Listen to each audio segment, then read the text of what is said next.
Hi, everybody. Sorry I've been away for so long, but I haven't had anything interesting to say, so I haven't said anything. I have a couple of things I want to discuss tonight about DNA. The first of which is about the little reddish brown hair that was found behind the stamp. I had some thoughts on that this morning, and I came to the realization that, as everybody probably knows, Zodiac was described as having reddish brown hair on the night of the Stein murder. That's in the wanted poster. And the hair behind the stamp, lo and behold, was reddish brown. So I think that shows that Zodiac did have contact with that stamp. The problem is that there was no DNA ever obtained from that stamp, or from the envelope, or from any of the Zodiac stamps or envelopes after 20 years of analysis and research.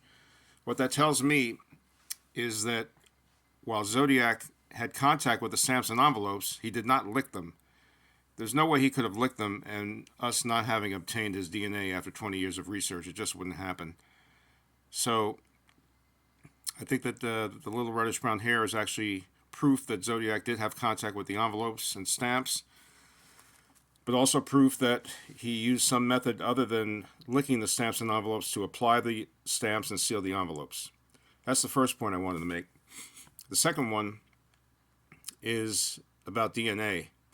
And I have to admit that I was not up to snuff on on the lengths of hair that are needed for various analyses.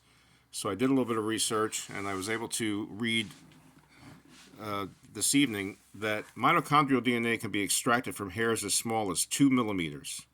2 millimeters. So SFPD has plenty of hair, or whoever has the hair in its possession now has plenty of hair to do mitochondrial DNA analysis. In fact, they could probably cut the hair in half and do two analyses based on what I read. I think the hair is like 4 to 6 millimeters long or something like that. But I think that this shows that law enforcement does not want mitochondrial DNA. They don't care about mitochondrial DNA for one reason. It would cause a logistical and investigative nightmare if they got mitochondrial DNA only from the hair. I think they had their goals, their sights set on nuclear DNA, because we have a nuclear DNA database called CODIS. There is no mitochondrial DNA database. So that means if they got mitochondrial DNA only from that hair, which may ultimately be all they get, who knows, they would have to go back to every suspect, most of whom of the 3,000 are probably dead by now, and find a matrilineal match to that suspect in order to analyze the DNA. It would have to be a brother or a sister, or someone who's a son of one of the sisters, or someone else in the family tree that has the same mitochondrial DNA as the suspect. It couldn't be the suspect's children, because as the father, he would not pass his mitochondrial DNA down to the children, and obviously there'd be a different mother that would have a completely different mitochondrial DNA. So I think that law enforcement does not want to undertake a nightmarish investigation by finding mitochondrial DNA.